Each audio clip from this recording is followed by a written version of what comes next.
every single team in Major League Baseball in action on Friday, August 15th.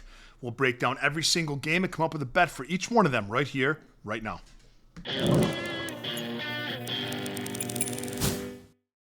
What's cracking, Jack? You are in the jungle. If you're joining us for the first time, welcome to the jungle. We're going to go over every single game in Major League Baseball for Friday, August 15th and come up with the best bet for each one of those games. And I'm going to leave 2 links for you in the comments section of the video. The first link is for my $5 favorite play of the day. It's quickly become the most popular thing that we do. We've hit every single one of them. We've done it for 4 days and hit all 4 plays. On Thursday, it was the Nationals plus 1.5 over the Phillies for plus money. They won outright. How many of you had that bet on your ticket? Congratulations to all of you who trusted the $5 favorite of the day. I got a good one for Friday, and I'd love to see you take advantage of that as well. Just click the link in the comment section, $5 favorite. The second link is to become a Jungle member. And for just $1 a day, you get my full betting card sent to your phone every single morning, access to our members-only Discord, and a direct line to me if you'd like me to opine on any other bet that you're considering placing. We have a free weekly trial. Take it for a test spin and see if it's for you. Today's full video is brought to you by Outlier.bet, the top name in sports betting research, and by Red Lobster, subpar seafood at a subpar price since 1981. First game we're looking at, Pittsburgh at the Chicago Cubs. No official starter for the Pirates. Colin Ray's going for the Cubbies. Now, Colin Ray isn't the Cubs' best starting pitching option, but he's allowed just 3 earned runs in his last 2 starts. The Cubs are 6th in my current bullpen rankings, and Pittsburgh is currently ranked 30th. And it's an important thing that you know as we go further in this video and you further get to know me and my analysis of Major League Baseball. I come up with my own bullpen rankings on a daily basis, and it's based on the entire season, but also, as importantly, current form. So I look at ERA through the year, ERA last 7 days for a bullpen, what high leverage arms are available, the fatigue rate, the injuries, the usage, and how they've performed over the last week. So I come up with all of that. WHIP, I come up with all that. I put all that into a system with my own bullpen rankings. So when I talk bullpen rankings and I talk current form, that's the work that I've done to rank these bullpens. So we're going back to that. Cubs are 6th in my bullpen rankings currently, and Pittsburgh is 30th. And if this is a bullpen game for Pittsburgh, man, are they in trouble. When I talk current bullpen, I'm talking today, right? For these games, the bullpen rankings for these games happening that we're assessing. Now, the Cubs hitting just .237 since the All-Star break. Not the best offense in the league since the break. The Pirates are hitting just .243, a little bit better. But although the Cubs' offense isn't in great form, the bullpen disparity and the potential of offensive power and just being such a better team that the Cubs are, I can't get there with the Pirates. Now, the Cubs' money line you're not going to find value on. So the way to play this game is to take the Cubs -1 alternate run line at home. Game number 2, we're looking at the Brewers and the Cincinnati Reds. No official starter for Milwaukee. Nick Martinez going for the Reds. Now, the Brewers have won 12 straight games. Unbelievable streak. And in those 12 games, in that streak, they've scored 103 runs, and they've hit 23 home runs. In that same amount of time, the last 12 games, the Reds have scored 47 runs, third fewest in baseball, less than half Milwaukee has scored, and only hit 8 home runs. Cincinnati's bullpen currently ranked 10th in my rankings, whereas Milwaukee's bullpen's ranked 2nd. Milwaukee's win streak will come to an end, but I think it'll be against a better starting pitcher, not Nick Martinez and the Reds. The way to play this game for me is the Brewers on the run line -1.5. Phillies at Washington. Zach Wheeler going for Philly. Mackenzie Gore going for the Nationals. 2 aces. Mackenzie Gore coming off a 0-run outing, but before that, 14 earned runs in his previous 2 starts. Wheeler not in his best form, and he lacks that certain dominance we're used to seeing from him, but he's the better option in this game. My current bullpen rankings have Philly 7th and Washington 23rd. The Phillies' offense has been stale, and the Nationals have had a top 4 offense in baseball, batting average-wise, the last 6 games. I'm not looking to lay 1.5 runs with Philly, but I'm also not looking to go against Zach Wheeler. The play here is Philly -1, alternate run line -1 in Washington. Rangers at the Blue Jays. Now, We have Jake DeGrom going for Texas, and I'm big on him. And we have Chris Bassett going for the Jays. But DeGrom has also lacked that dominance that we're used to seeing from him. In fact, he's allowed 13 earned runs his last 3 starts, DeGrom. That's very unlike him. And you have to wonder if fatigue is setting in at his age. And the Rangers bullpen, that was once so dominant, and the Rangers allowed so few runs, they're slipping as well. They have an ERA of 4.95 in their last 7 games. The Blue Jays have the best team average in Major League Baseball since the All-Star break at 306, and the Rangers the 4th worst at 229. Toronto is 39-20 at home. The Rangers 24-35 on the road. I think that the books are handicapping this game based on a prime Jake DeGrom, and they're making a mistake. They're not looking at what his current form is. We're getting the Blue Jays even money on the money line at home. Give me Toronto all day long over the Rangers. Game number 5, the Braves at Cleveland. Eric Fetty going for Atlanta. And we have Joey Cantillo going for the Guardians. Fetty at 5.40 ERA and has allowed 17 runs his last 4 starts. Joey Cantillo, not my favorite option, but has good strikeout stuff, and I believe a better option than Fetty in this game. The Guardians are 13-7 in their last 20 games, and the Braves are 8-12. I have the Cleveland bullpen ranked 13th in their current form, but 4th overall on the season.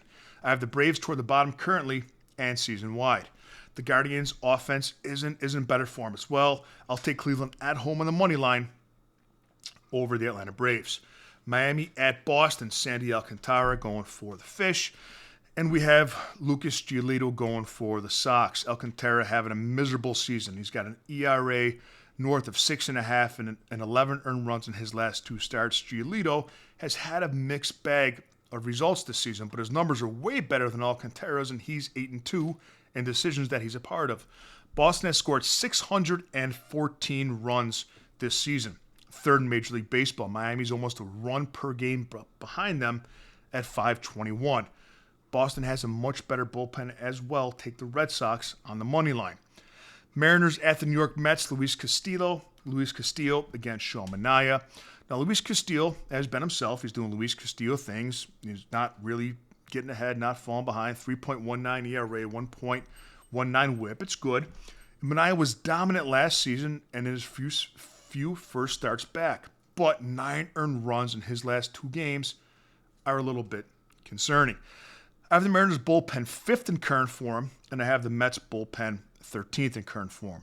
The Mariners offense is concerningly low. The Mariners have the lowest team average in Major League Baseball, believe it or not, since the All-Star break, just batting .213. The Mets haven't been a ton better, .232, but this game's in New York, and the Mets are 39-22 at home. With neither team really holding an edge anywhere, I'll take the home team, Mets on the money line, over the Mariners. Baltimore, at Houston. Brandon Young against Framber Valdez for the Astros. You know, Young's not a good option, not a really major league starter in my opinion. He's got an ERA of 6.70 and a whip of 1.74, and I have Baltimore's bullpen ranked bottom 7 currently and season-wide. Because of the pitching mismatch, you won't find any value on the Astros winning. The only way to play this game, guys, is Astros team total to the over. White Sox at Kansas City.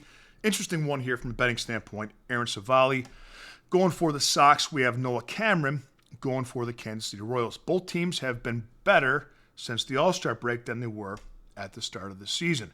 Kansas City 13-11 since the break, in Chicago, respectable 12-12. Now, Savali was cruising along until he gave up 9 runs to Cleveland in his last outing. And KC's rookie left-hander Noah Cameron has been elite. Cameron has a 2.52 ERA and a whip of 1.03. I think these are 2 good starting pitching options, and the Sox bullpen, believe it or not, is in better form. The White Sox are sitting on most books with plus 1.5 around minus 115. That's the play to make in this game. White Sox plus the 1.5.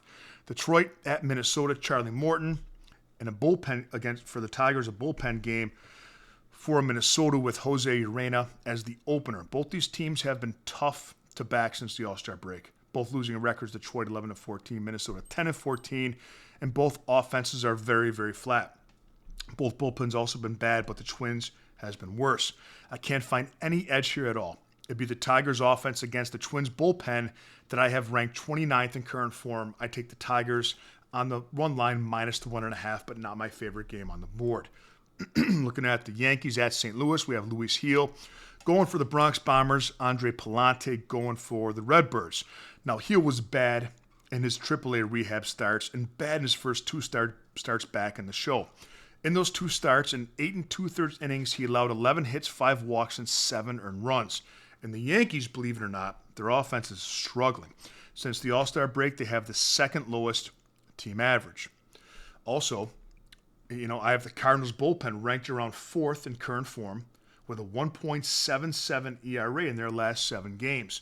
Most books have the Cards plus 1.5 at home, priced under 140. That's the play I take here. Cardinals plus 1.5 if the price is under minus 140. Game 12 on the slate, Diamondbacks at Colorado. Brandon Pfaadt against Tanner Gordon.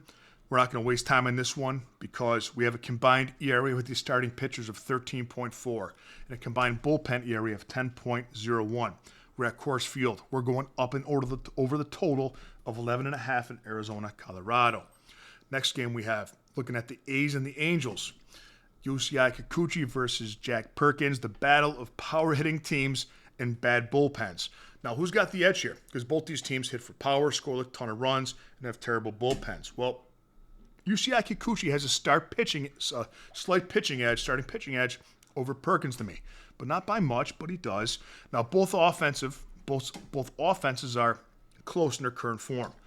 But one thing stands out to me. Over both teams' last 7 games, the Angels have hit almost twice as many home runs as the A's have, 13-7. With the slight pitching advantage and that power being in better form and a near pick-em price, I'll take the Angels on the money line over the A's. Next game we're looking at, Padres at the Dodgers. Michael King versus Clayton Kershaw. 2 very good pitchers recently back off the IL. Slight advantage to Kershaw for me, but the Padres bullpen is miles better. In fact, I have the Padres bullpen ranked number 1 in my current rankings. With both starters and bullpens considered, I'm carrying a slight overall pitching advantage towards San Diego as I look toward the offenses. Now, we know how good the Dodgers offense can be, but let's look at current form. Last 15 games, San Diego has scored 83 runs, 4th in baseball, to LA's 70. And the Padres have the 3rd highest team average since the All-Star break. The dog is barking in LA. I like the Padres on the money line for plus money to upset the Dodgers. And last game on the slate, we have Tampa Bay at San Francisco. Joe Boyle going for the Rays. We have Landon Roop going for the Giants. The Rays are plus money here on the money line. The Giants' offense is absolutely dreadful.